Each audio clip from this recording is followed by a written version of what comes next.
Welcome back, y'all. This is Nate Drolet, and today I'm talking to a group of climbers that finds themselves in a really fascinating position.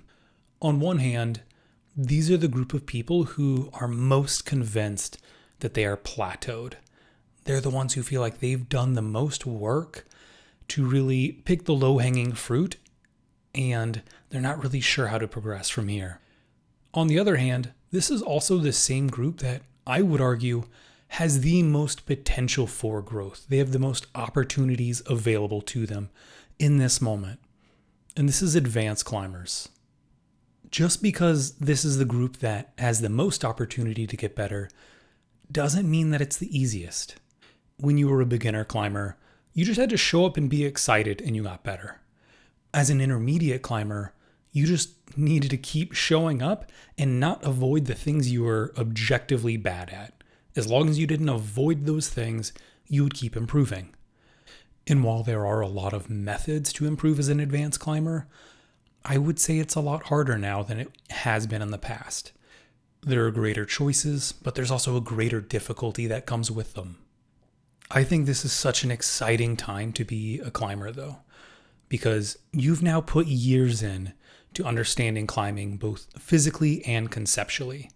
And now you can take those raw materials that you've developed and craft them into something that is greater than the sum of their parts. Over these next couple of videos, I'm going to be walking y'all through 80 tools, tips, tactics, and mindsets that you can take as advanced climbers to help leverage and improve your climbing. So without any more delay, I'll get us started. Number 1. Embrace the Sidequest. For advanced climbers, it's kind of a rite of passage to have these little side quests where you decide, okay, I want to get better at this thing. Maybe it's steep, powerful moves. And the way you need to go about getting better at it is you really need to lean into this style for 3, maybe even 6 months at a time. If we're not doing a good job of making something our main priority, the chances of us really improving in that area is not going to be very good. And as cool as it is to improve in this one thing that you think is important, where you say, okay, big, steep, powerful moves, I think there's something of a secret sauce in these side quests. If you do it once, that's good. You pick a thing, you deep dive into it. How do I approach it mentally, physically, technically, tactically? All these things. How do I train? How do I approach it to get better? And you get better at this thing. But something really cool happens when you start to have multiples of these side quests. So let's say we do this first one. We have this little tangent we go on for big, steep power moves. And you do that, you work on it for a while, and you say, okay, I feel pretty good about this. And then you say, okay, well, I want to do the same thing for slopers now. And this is where things get really cool, because when you start to deep dive on something else, you start to notice something. There are these threads that really connect so many different aspects of climbing. So if we look at big steep power moves and slopers, just to combine those two, you might realize once you start to work on slopers that you have the same kind of like almost emotional connection to slopers as you did power moves. And it might actually come down to the fact that you weren't so much bad at big steep power moves or bad at slopers. Maybe you weren't great, but it might be that you like feeling in control. And with big powerful moves, you can't fully be as in control as you can with being able to statically lock off and reach and do things well within your range. And so to get good at power moves, you had to relinquish some control. And slopers are much the same way. We naturally love in-cut holds. They allow us to pull into the wall. They just feel more secure. They got grip. We get to hold them. Where a sloper is this thing that, you just kind of hang off of and hope. If you're strongly attached to needing to feel in control of your climbing, of the situations, slopers aren't going to feel good because there's a lot of insecurity that comes with them. It always feels like you're on the precipice of sliding. And what's cool is if you start to realize these threads connect those two, if you can notice that thread, you'll start to see it goes elsewhere. You'll notice that thread also goes to slab climbing. Maybe it also goes to run out routes. There are so many places where it might end up showing up. And what is really cool about that is we might think, oh, I have these 10 different things that I'm really bad at. I'm bad at smearing. I'm bad at slopers, steep power climbing, slabs, all these things, where really it's just that you're bad at wanting to over control things. And if we can find these threads and see what they connect to and get to the root cause of the problem, suddenly when you pull on that thread, you're taking care of 10 issues instead of just one at a time. I think there's so much value in these side quests. Not just because, yes, we need to spend more time to improve a single facet now because we are better climbers. Things are going to take longer. But also because it allows us to really understand principles better if we're really willing to look for them. That's going to make improvement feel so much less daunting if you can point to one or two things that really connect everything else. That's so much easier to work on rather than feeling like it's a million things. And if you're finding this information helpful and you want to show some support to the channel, I'd appreciate if you hit that subscribe button below. Number 2 is learning how to create momentum with different body parts. Most people default to either using their hips or their upper body, their shoulders, to generate momentum. This can be useful. I would say it's really good at this point to be able to understand when both are helpful and when only one of them is helpful. Hips get a lot of love in rock climbing, and I can understand why. They're incredibly mobile joints. They're very powerful. They're the joint that we can express the most force through in our entire body. But I do think they maybe get a little overpraised. It's kind of one of those cues if you tell someone, hey, use your legs, it's typically because they're already in front wheel drive and we're just trying to get them to use all 4 points. But if we hyperfixate only on the hips, it's no better than if we only hyperfixate on the upper body. So we need to learn how to do both. Number 3, can you spot chalk and shoe rubber when it's out of place? Back in the intermediate episode, I talked about how it was really helpful to learn how to read thumbprints and chalk marks and shoe rubber marks. This step requires that you understand how to do that. And ideally you do. And hopefully you've been climbing long enough that you can kind of spot these things. But now it's helpful to recognize, when is there chalk where there shouldn't be? Like when you look at something, you're like, what is that? Why is that there? Just having that recognition of that is strange that exists is important, because if there's chalk on something that you don't understand and initially read, it might be very important. Same thing with shoe rubber. Is there shoe rubber? There are places where it's like you'll look and you're like, how is there rubber on the bottom of this? Like that doesn't make sense. Maybe it's a knee bar. Maybe people are toe hooking it. Things like that. Trying to find anything that's out of place. This also exists in times where maybe something isn't covered in chalk or isn't covered in shoe rubber where you think it should be. If you look and there's a big foothold that's just completely clean and pristine, and 3 inches above it is just this terrible little smear that's absolutely covered in shoe rubber, chances are you're not the first person to see the giant foothold, but that other little bad one is necessary for some reason. It's important to recognize when things seem out of place, because that ends up a lot of times really helping us figure out more minute beta changes or more hard to read beta. Number 4, being able to perceive different types of difficulty. As things get harder, we need to figure out why they're actually challenging for us. Sometimes you're just going to fall and you'll be like, I don't understand what's actually happening here. If we're trying to diagnose an issue, we have to be able to separate out our problems. So let's say there's a sport climb and you're trying to think about, why is this one bolt so hard? Maybe it feels like you have to keep a lot of body tension. But do you really? Or are you just out of balance? And then you have to ask, well, Am I really out of balance, or can I not get into better balance because I'm so pumped I can't keep close into the wall? And is that pump because you don't have enough endurance, or are you not trusting the footholds enough? And so you're just keeping it in front wheel drive and you've got no weight on your feet, so you're getting super pumped from that. We need to separate out what is the actual root cause of this problem. You're not an intermediate climber anymore. We can't just throw up our hands and categorize everything under the umbrella of my hands aren't strong enough or I don't have enough endurance. That's not good enough. You're better. Like, we need to hold ourselves accountable. There are so many things that go into hard climbing, and that's what you're trying to do. You're trying to do hard climbing. So we need to hold ourselves to a higher standard than just saying the things that feel easy. Sure, get stronger hands, get better endurance. Okay. While you're doing that, let's assess the bigger underlying problems that are probably causing you to actually fall.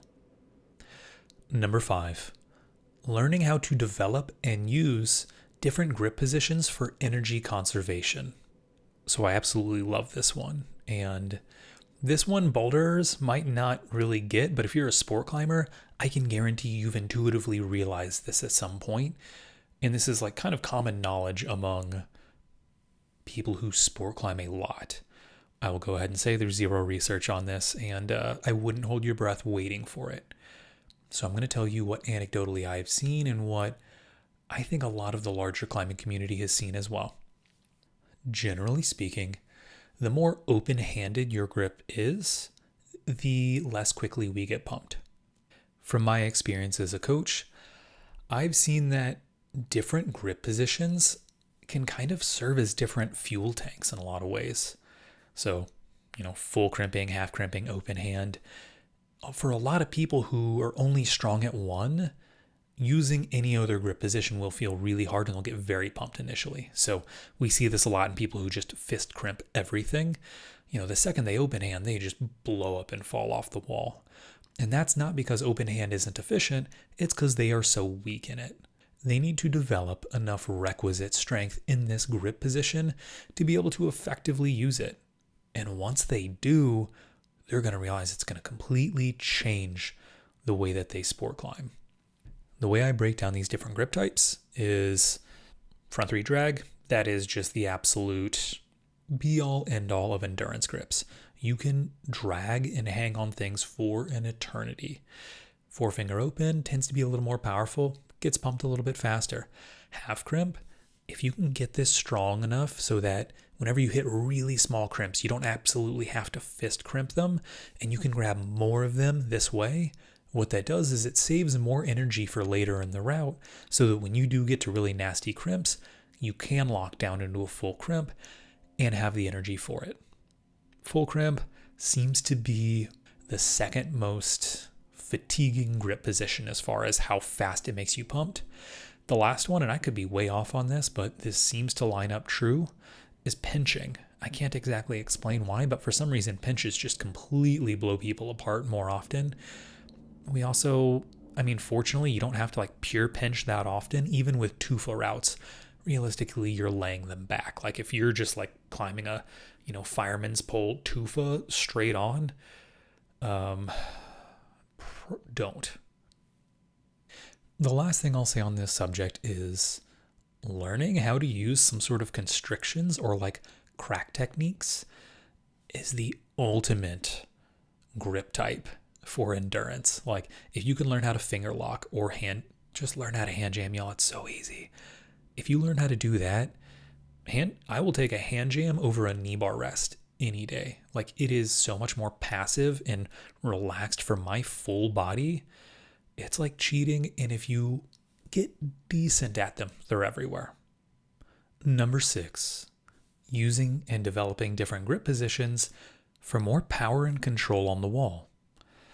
Now, basically, this is just the inverse of the last point that we had. The more relaxed and passive of a grip you have, better it is for endurance, but the worse it is for having just a lot of control on the wall.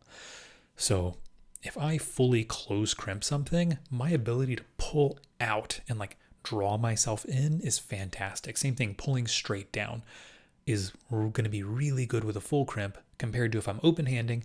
It's kind of hard to pull it super low with an open hand. With a half crimp, this one kind of breaks the rule a little bit because there's going to be times where it's much more useful than a full crimp because you've got your thumb free. If you're close crimping, your thumb just can't do anything. But if you're half crimping, you can put it against the wall, and that creates this little like tripod effect of support. You can put it on the side of a hold. Learning how to utilize thumb catches, and especially for outdoor climbing, is so important. A lot of people think about outdoor climbing and they don't think about pinches because, pinches are a gym thing, but rock is very imperfect, and almost always there's some sort of little crystal or nub or imperfection in the rock that you can hunt your thumb down to, and suddenly your base of support goes from just being, 4 little fingers here to like 4 fingers and this thumb out on the outside. So suddenly you have this really broad base of support, and that gives you a tremendous amount of control. So there is one other exception here. Earlier I said open handing holds is really hard to like pull down low and kind of pull out on the wall with. And that's sort of true. However, there's something fun we can do, but this takes training and intention. Whenever you close your hand, this and this is one muscle. It's called the FD. We'll call it the FDS for short because acronyms are way better. But if you want to just bend your fingertips, just this joint right here, that's the FDP. And the thing is, you can train that to be strong on its own. Whenever we naturally full crimp or half crimp, this joint is essentially locked out and passive. So that muscle that bends this isn't being put to use, and it's not getting stronger. And for a lot of people, they climb in these grips so much that never really develops that much. So when they do open hand, it feels like there's just this very passive, hangy drag thing. But here's the secret. If you train your FDP, you can actually hook behind holds so that even when you're passively hanging and dragging on a hold, you can actually kind of knuckle up with that last digit, and you can be able to pull yourself back in similar to what you would do with a half crimp or a full crimp. This does take some development, and if it's something y'all are interested in, I can talk about it because I think it's some really good ways to be able to train that. But for now, think about it in a more basic way. Number 7 is using different grip positions to maximize your reach. Now, some of y'all may have a decent understanding about this, but I've heard enough people talk about it kind of incorrectly so that I think it's worth kind of diving in a little bit more. So first off, you can maximize your reach essentially by just opening your hands. Makes sense. Closed fist, these don't reach very far. Versus if we open our hands, that goes much further. So as an example, I have a tape measure and I'll show you. So if we look at the top of the sardine can here, if I am fully closed crimping, that's about right. That's like 3.5 inches.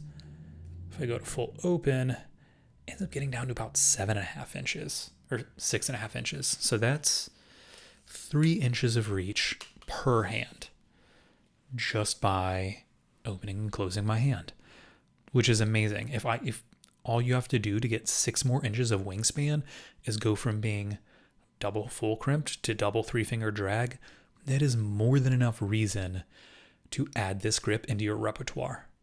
Now, that's if we're kind of reaching horizontally, reaching diagonally, but what about if we're reaching vertically? This is where things get a little bit tricky, and I think it's where we can kind of mess things up a little bit. If I'm reaching vertically, having my top hand open is great. I'm going to reach further like this than I am like this, about like 3 inches or so. But the bottom hand works against us. Because if you imagine, if I'm here and I open this hand, I sag down. So what that means is, for big vertical reaches, the more closed the low hand is and the more open the top hand is, the further you can reach. There's plenty of times where I will take a hold that normally I feel comfortable with open handing, and I'll completely fist crimp it just because it gives me, another 2+ inches of reach, essentially for free. Like, as long as you are strong and robust in a mix of grip types, suddenly this really opens up this whole grouping of utility tools for you. You can change your reach. You can change how much endurance you have. You can change how powerful you climb. If I haven't already painted this picture clear enough for you, there are so many reasons to get strong at a multitude of grip types. I understand the reasoning behind, hey, let's just train half crimp. It's kind of a catch-all. But the more advanced you get, the more you need to be great at all grip types. Number 8, can you tell the difference between practice, performance, and training? If there was one thing I could kind of point to and say, most advanced climbers really mess this up, this would probably be it. The thing is, with being a beginner and intermediate, you can kind of just chase performance all the time. Don't. If you're here and you're not an advanced climber, preferably don't. But you can kind of get away with it. But now you have to separate out these categories. You're in the gym, you're climbing on the board. Are you here to send this thing? Is that the reason why you're here today? Or are you here to get better? Are you here to get stronger? Those are 3 different goals. And we have to recognize that. Some people will balk and they'll be like, no, well, I'm performing and that is practice because I want to get better at performing. And we need to separate these out. Big, major sports practice different than how they perform. And a lot of times performance makes us weaker. You have to be well rested for performance. Also, performance has a higher risk of injury. If you were looking for quality practice, you need more repetitions than what performance allows. If you're trying to get stronger, you probably don't need to have the same intensity, and you probably need more repetitions once again than what performance allows. There are overlaps here, absolutely. But if you don't approach this question of, am I here to perform? Am I here to get better? Am I here to get stronger? And if you don't have answers for that, you're probably making mistakes. Number 9, being able to find static, balanced positions with only 2 points of contact on the wall. Now, this may sound counterintuitive, but the easiest way to find balance is to take more limbs away. I mean, if you're just hanging off on one arm, you're going to be in plumb line really well. So for a lot of people to start to cultivate a greater understanding of positioning and balance, I'm a huge fan of one-footed climbing. I think it's one of the most underrated drills there is. And I'm not talking about just tugging with your arms as hard as you can and just happen to be dragging one leg behind you. I'm talking about having a foot, and when you go to do a move, can you settle? Can you find a position to where when this low arm comes off the wall, that you're not going to swing? Can you find these positions to where when you go to drive with your leg, that moves you up in a path towards the hold you're going towards and not off in a different direction? Learning how to balance by starting with 2 limbs on the wall at once. So, if I'm reaching, I've got one hand, one foot on the wall. Learning to start there with finding position and balance, I believe is the best method forward. Because the second you add a 3rd limb, it is dramatically harder for people to find balance. Suddenly we just have, it's hard to tell the difference between tension and balance and where's my position here? Is this good? Is this good? Because everything just kind of blurs together. It gets very muddy. So start with just 2 limbs. The one-footed climbing drill, highly underrated. Add it into your warm-ups. Number 10, active versus passive ranges of motion and how they affect us in rock climbing. So what do I mean by that? Now, active range of motion, I'm going to say this the most simple way I can. It's basically what do we have control over? If I look at wrist extension, my active range stops here. That's as far as I, in my own control, can get there. However, I can push it back and it can keep on going. So that's considered your passive range of motion. Now, the issue with the passive range of motion is that I don't have much control back there, clearly. I can't get it there on my own. I need help. When I'm there, I'm a lot weaker. I don't have as much control over it. And that can be a problem. People even warn against try not to spend too much time in passive ranges of motion with a tremendous amount of load because you don't have the control. I almost took this bullet point out of this video because I'm currently working on a standalone video for this whole concept, but I decided to leave it in as a bit of an Easter egg. So what I want y'all to do is, I want you to think about, where does this show up in climbing? There are a few examples where active range versus passive range really take over in climbing, and we get into these passive ranges without even realizing it. So we end up losing a tremendous amount of power and motor control in these ranges, and we blame it on something else entirely. I want you to think on that. If you can think of any good examples, leave a comment below. Thanks for following along for part 1 of this advanced series. Are there any of these that you want to see deep dives in sooner rather than later? Are there any places where maybe you disagree with me? Let me know. Is there something I'm getting wrong here? I would love to hear that. And do you have personal experience with any of these things? Have any of these things really helped your climbing more than the others? I would love to hear all these things. So comment down below and stay tuned for next time.